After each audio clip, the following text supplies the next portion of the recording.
So let's start off with Richard. So welcome back. Hey, Mike. Hi, Matt. Hi. So let me get my notes out here. All righty. So one of the things we were talking about was that there was probably going to be some kind of cyber warfare, as it were, coming out of the Ukraine situation. And you were saying we're not really seeing that right now, right? Right. Yeah. And that actually surprised a lot of people because it just seemed obvious that if you're going to, attempt a blitzkrieg and invade and take over a country in a short amount of time, that first you shut off their critical infrastructure, right? So power, communications, trains, all the means of transportation you can get to. And, Russia's done that in the past, right? They've cut off power in Ukraine pretty effectively back in 2015 and again in 2016. Or the devastating NotPetya attack, which was specifically targeted at Ukraine because they actually invaded a company that made kind of the QuickBooks of Ukraine and changed the software. So when they updated all their customers automatically, every customer got infected with a worm that spread throughout their organizations. In just one instance, Maersk, the giant shipping company, had an accountant in Odessa, and he used that software. And so it infected his laptop, his desktop PC, and it spread throughout all of Maersk in hours and shut them down completely for 10 days. And they sued, they claim they've lost hundreds of millions of dollars, and they shut down shipping container facilities, and it was just disastrous. And all that was, coming from the Russian GRU intelligence arm, military intelligence of the military. And, so why didn't we see any of that? Apparently Putin or his military had other ideas. Kind of wanted to wage a war of ideas and frighten Ukraine into just giving up. And so they miscalculated across the board, right? It's obviously that's not what's happening. Ukraine's going to fight to the bitter end. But that's not to say there hadn't been cyber attacks, right? So there was some wipers floating around that are attributed to Russia that were destroying computers. Anonymous declared war on Russia. And so Anonymous has claimed to have leaked, all this data from the Ministry of Defense in Russia, hundreds of thousands of identities of soldiers and stuff like that, and their deployments, which, if true, is pretty good intelligence leak. And it just goes on, right? And now there's tit for tat, people defacing websites. Anonymous is recruiting people to perform DDoS attacks, and they've successfully taken down practically every government server at one point or another in Russia. But obviously, those types of things quite often aren't even, they're not really cyber warfare, right? Unless it's a state itself. Yeah, it's more of a nuisance, right? Yeah, or a cyber riot or something like that, right? So, that very similar to what happened in Iran in, I think, 2009 when they're having their elections and they're contested, and so they just started calling on Twitter for people to DDoS various Iranian websites. So it was going well for a while. The other two things that I saw from Anonymous, for some reason I'm seeing a lot of their stuff, so I don't know if they're aware that I post it, but they're sending me stuff, is that they claim to have brought down the Russian Space Command, for one thing. Yeah. And another one was they were offering $52,000 in Bitcoin to any Ukrainian that delivered, to a Russian soldier that turned over his tank that would make $52,000 in Bitcoin. Interesting way to go, right? Yeah, nice. They must have a lot. And certainly Ukraine has offered that officially, right? To pay them 5 million rubles if they surrender. And at the same time, Russia's offering its soldiers 5 million rubles paid to your family if you die. And I don't know which side of the deal you'd take, but I think I'd rather live and have 5 million. Yeah, I think so too. it was $50,000 when they made the offer. Now it's yeah, we were just looking at that that. before we went live, and you were looking at the value of the ruble is like nothing now, right? Yeah, 2/3 of a penny. It's crazy low. Yeah. So which is half a peso, if that helps. Wow. That was part of the joke that opened Saturday Night Live Saturday night. So Was it? yeah, they said they'd raised 12 billion rubles, which was like $12 or something like that. So, Yeah, I watched that this morning. I didn't see it live, but I watched the replay of the cold open. So they were teeing off on Fox News. So, Oh yeah. Well, for sure. I mean, the story of this war, other than the bravery of Ukraine, is going to be the economic war that Russia is losing fast.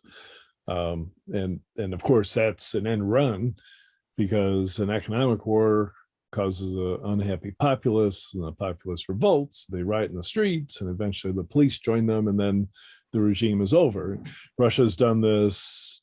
Well, they did it in 91. That's what happened.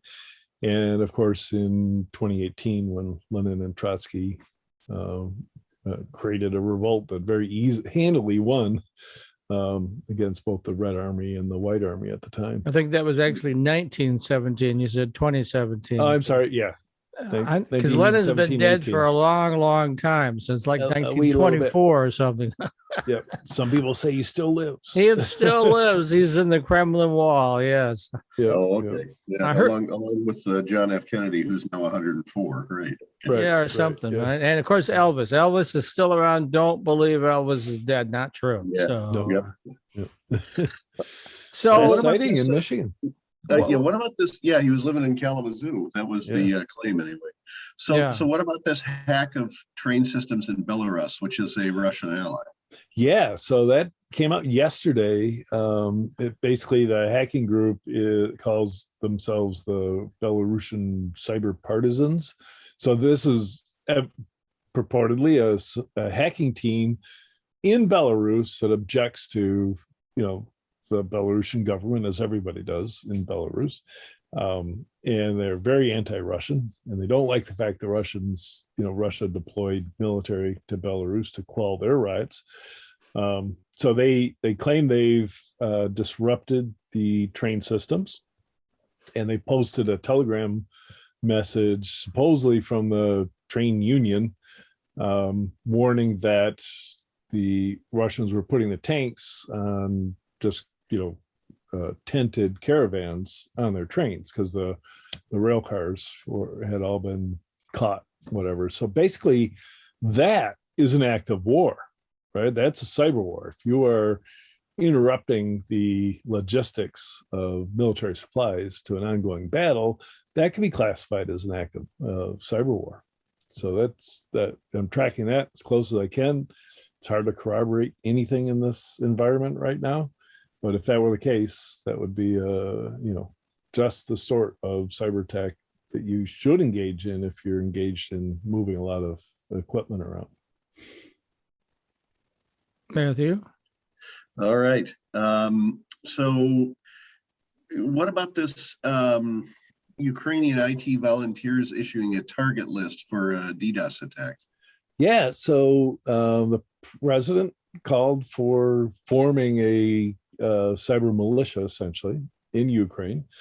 Don't forget that the first country to do that was Estonia after their, frightening experience, but not, there was no invasion. But Russia promulgated in 2007, Russia promulgated riots in the streets, and they had their own version of Kristallnacht with Russian-speaking people in Estonia, breaking all the windows in the downtown and, just causing a nasty riot that really scared everybody. And we're engaged in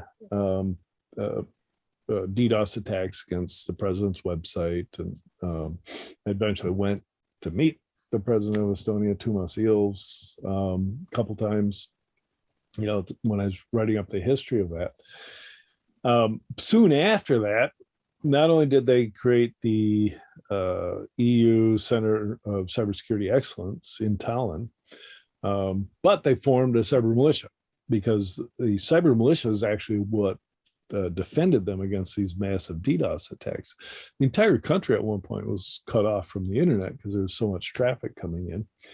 And so the IT people from the big banks, the hosting providers, the internet providers all got together and they figured out a way to spin up, thousands of squid proxies to load balance these attacks and filter out the good stuff from the bad. And that was the model for the future. Or so the cyber militia, I think they have meetings and at least they have a coordination path, like a calling tree when your school is closed. So they can all get a hold of each other and take action if there's a cyber attack. So a good model to follow. It's something that Ukraine should have done in 2015 after the attacks on them.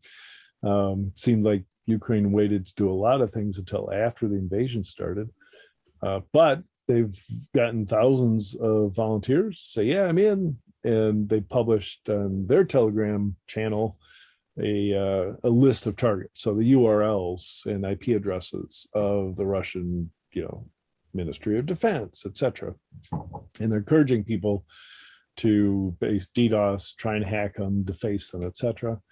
I've talked to people here in the US and I've reminded them that, great cause, worthy aspiration, but you probably shouldn't do it because it's illegal to hack for whatever motivation you have.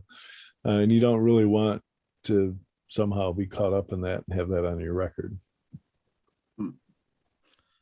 So what we're not seeing, and we discussed that both in January and February, was clearly we're leading the charge, as it were, against Russia and then the invasion of Ukraine. But we're not seeing the blowback that we thought we would see. Or if they're cyber hacking us, we're not seeing it. But you're much more plugged into that than I am. So are you seeing anything coming out of Russia? No, I'm not. They could just be keeping their powder dry. The same way they're keeping their more sophisticated weapons still based in Russia and haven't used them. And they might feel they need them as reprisal if we do send in airplanes, for instance. It might be an effective thing to do then.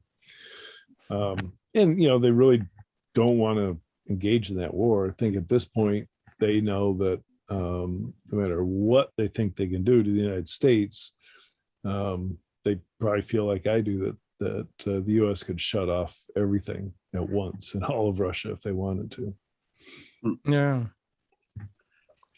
So besides Ukraine, what's out there that should scare the bejesus out of us? You're awful good at that most weeks. It's almost like you're a fear junkie, man.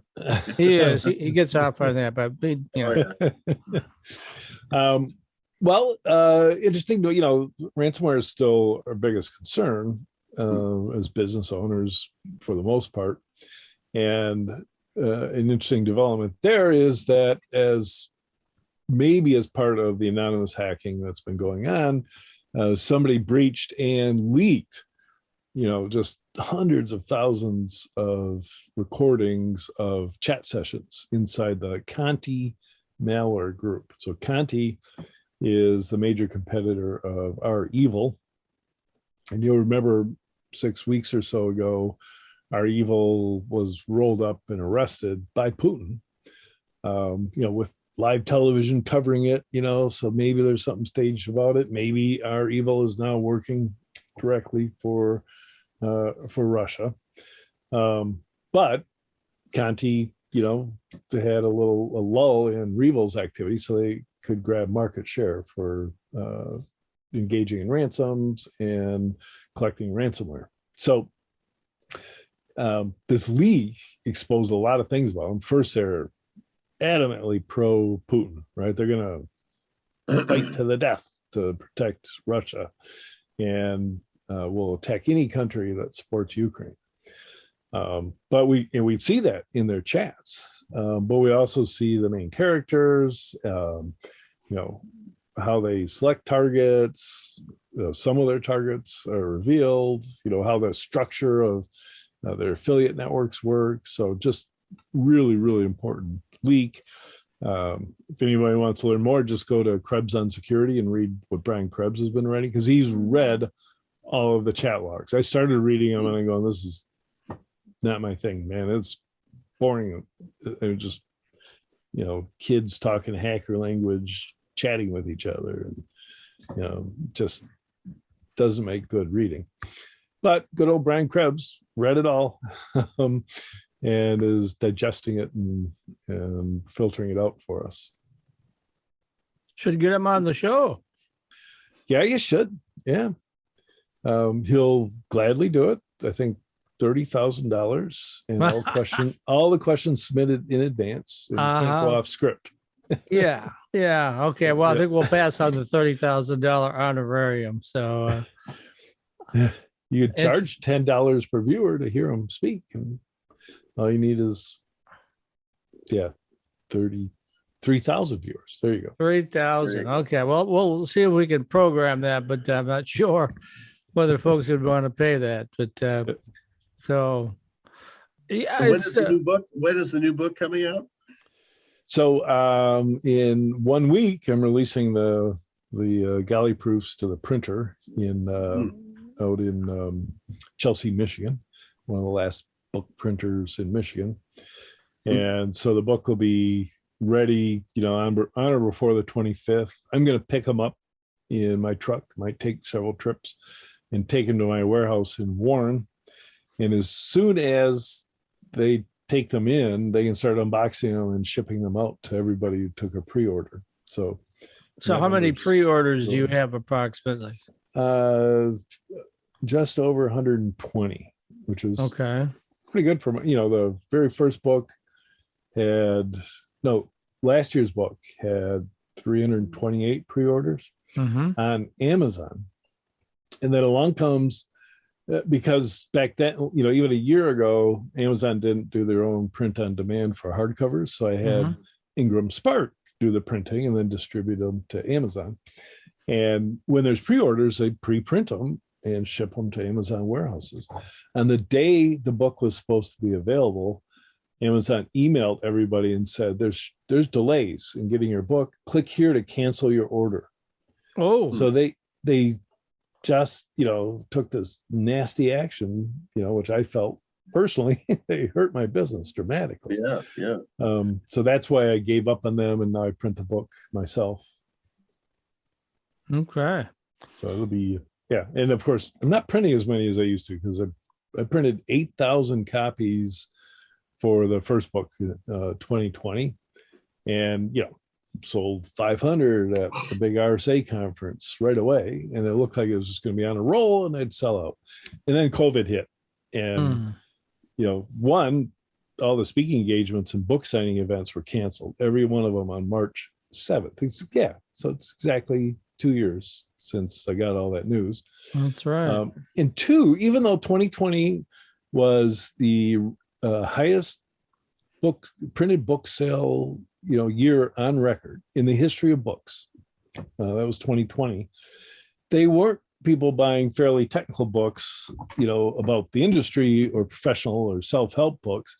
There were people buying Jack Reacher books and romance books, escape things, because you're so fed up with the stressful world we're in. So escapism. Yeah, it's a good thing.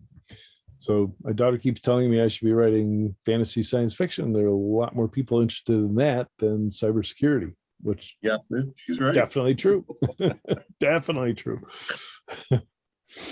So besides what's happening in the Euro-Asia area, what else is going on right now that say business, even the consumers should be worried about? I mean, I don't know whether they'd get really targeted by hackers, but what else is happening out there?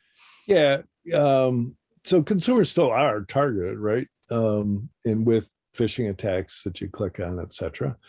And there's more developments in things that can be sent to your phones, that so-called no-click exploits. So they just send it to your phone and they get a foothold on your phone.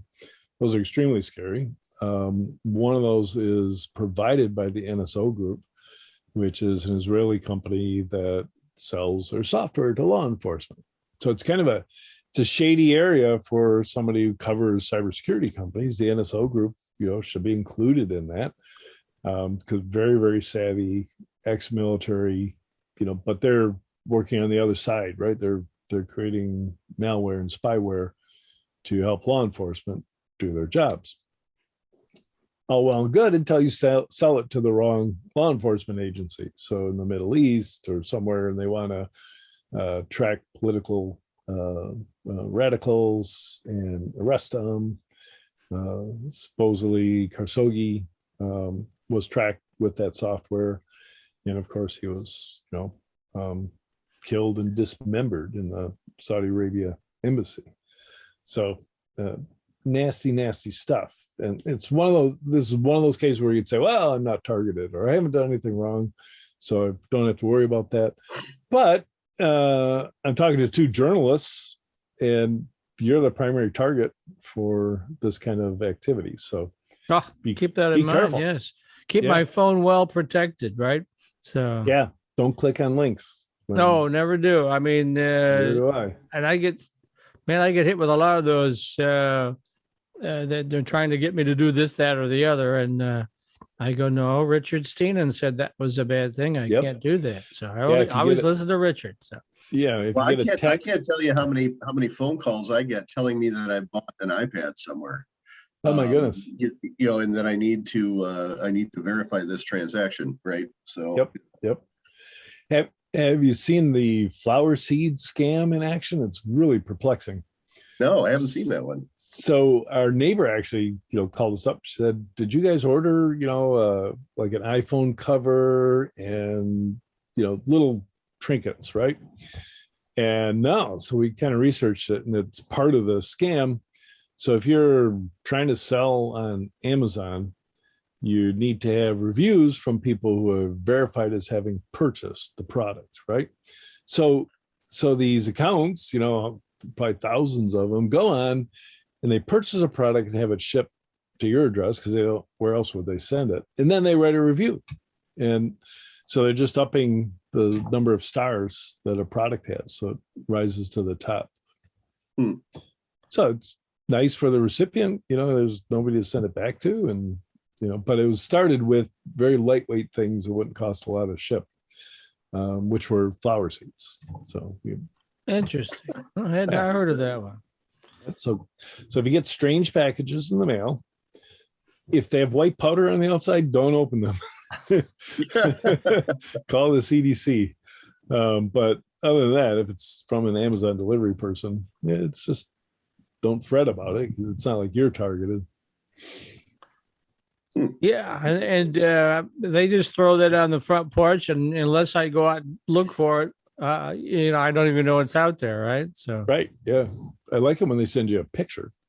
Yeah, that's now, the other interesting thing that happened this week was all of a sudden Thursday morning, Taiwan had rolling blackouts throughout the entire country, and everybody was immediately, it's starting in Taiwan, right? So the fear amongst people who talk about these things is that they'll use the distraction of the war in Ukraine and for their own maneuver, right? They would love to denazify, they don't use those terms, Taiwan.